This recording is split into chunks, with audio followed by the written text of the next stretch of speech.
Hey there, coming at ya. It's Alex. How you guys doing? I wanted to start off with a hopefully a good endeavor on highlighting some non-RPGs where you can take those some of those game mechanics and use them as new influences for some of your existing games, or maybe a game you want to write up as like a hodgepodge of different ideas to get the kind of flavor that you want in your game. And I'm going to start out, these segments is going to be reoccurring. I'm going to be using other games as well. I'm going to start out this one by using a game called Dark Ages. It's a game forgot the name of it. It'll be in the notes in terms of the exact company who did it. It's by I know it's by FPG. That's the initials of the company. But anyways, it was made in 1996, and thing that made it so great, it had a post-apocalyptic feel. So, you know how great that is in terms of nuclear bombs and whatnot. Occultish behaviors, mankind really going down the tubes. And I wanted to show you off some of the ideas for the game mechanics there, and you know a few pictures. That way you get a concept of how the actual game worked. All right, first up is the character leader there. Let's just take a look at that, and all right, there you go. So number one thing I wanted to highlight from this character, from this from your leader card, this is your main character that you're basically playing as. And the one thing I wanted to highlight was in the upper left corner where that one is. It says it's called Maximum Draft, and when you play the game, you draft characters, you recruit them basically, and that number represents your ability, how many you get to recruit in one turn. And I think that was a really cool idea, especially for charisma-based people. In terms of like that's the way people want to play those kinds. It seemed like a really great idea because it that gets to show you how many guys you get to recruit in one thing, and that would be a great idea for something like mass combat rules. Like if there's a whole bunch of people with you and you have NPCs fighting with you, fighting against you, that could be like a great way of showing how well you work with others, in the heat of combat. That either with like bravado, any other just plain old bravery and inspiring people. You can use stuff like that to say like this is how many people are going to work with me to gang up on this one guy. And it'll definitely help with flavoring out scenes as well as showing how influential a character is without having them look impotent in the middle of combat when their actual like hand to hand eye coordination when those stats aren't high enough to show how effective they really could be. Alright, the next thing up that I want to highlight here is the landscape. Now let's get that up there. Now in this game you have three main areas of importance that your leaders are trying to capture, because it's usually leader versus leader, tribe versus tribe. And the way this worked that I thought was interesting is it really was an effective way of highlighting the most important parts of a location if you're trying to take something from it.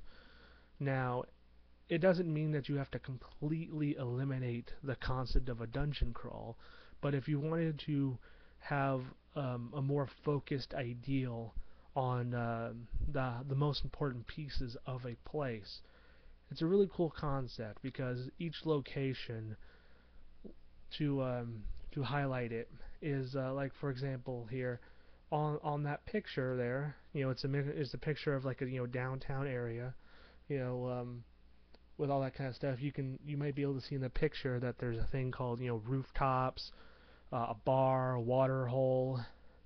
Each location have their own special effect, their own bonuses or negatives to highlight. And when the players made their attack on a location, that location, they were affected by it.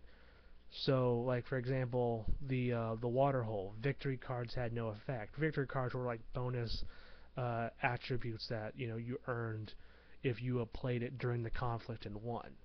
So right there, that goes to show you that this water hole, there's nothing special about this location. Besides just there being water, but there might not even be water. This is like, um, not, I don't want to say a false victory, but you know what I'm saying, where the cost of gaining this is lower than, I mean, is greater than the value gained from attacking this location. So it really enhances the not it definitely shows the value of it, and it helps you grasp the actual, what's the right word to say, it helps you grasp the reality of the situation in terms of what's occurring. Now, this is my favorite part, the one that I wanted to highlight the most to you guys, and that is the actual combat mechanics, because your leader recruits the guys who are going to fight for you, and these are your fighters.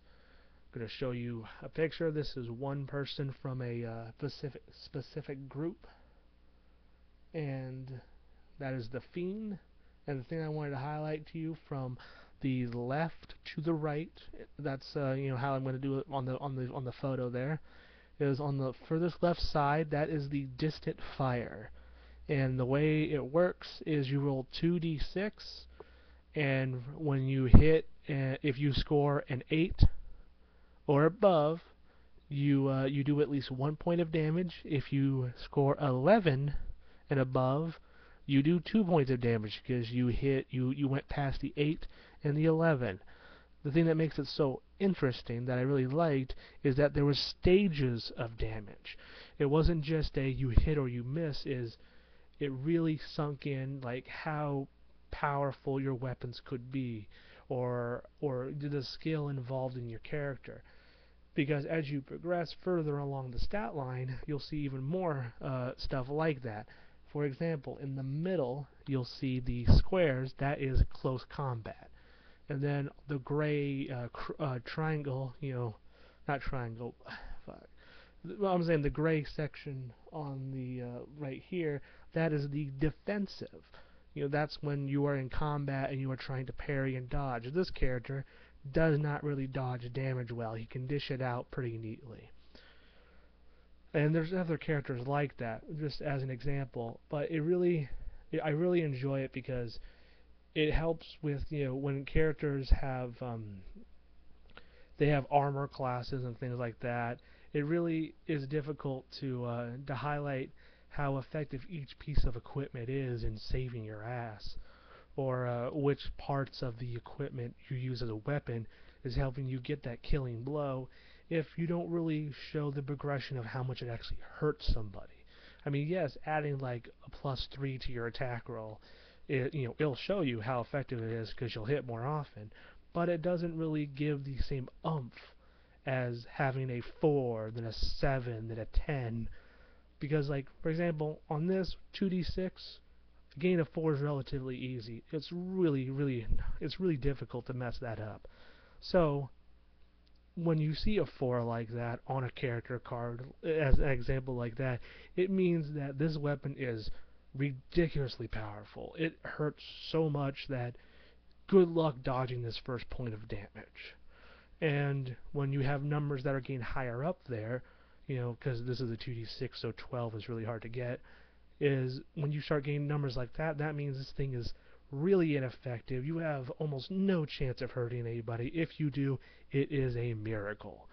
And I think that really shows, especially when it comes to armor, because if you have full plate mail, it must be really difficult to hit you. So let's say that number is like a 6, or maybe a 5, the look going down a little low. But if you're wearing something like a tinfoil hat, it's probably going to be 11 or 12. And so when people are rolling their numbers and they're getting those stats, you can really see how all that stuff is playing into account. Now, there are many games out there that will probably not do well implementing this like whole cloth into the system. But if you look at it and you take the concept, especially with the combat or especially drafting characters to help assist you, in doing your attacks, things like that, it'll really help show the like a gritty, more intense combat with more flavor involved than what you'll typically get with some of the normal systems out there. And I hope you saw something beneficial for this. See you next time.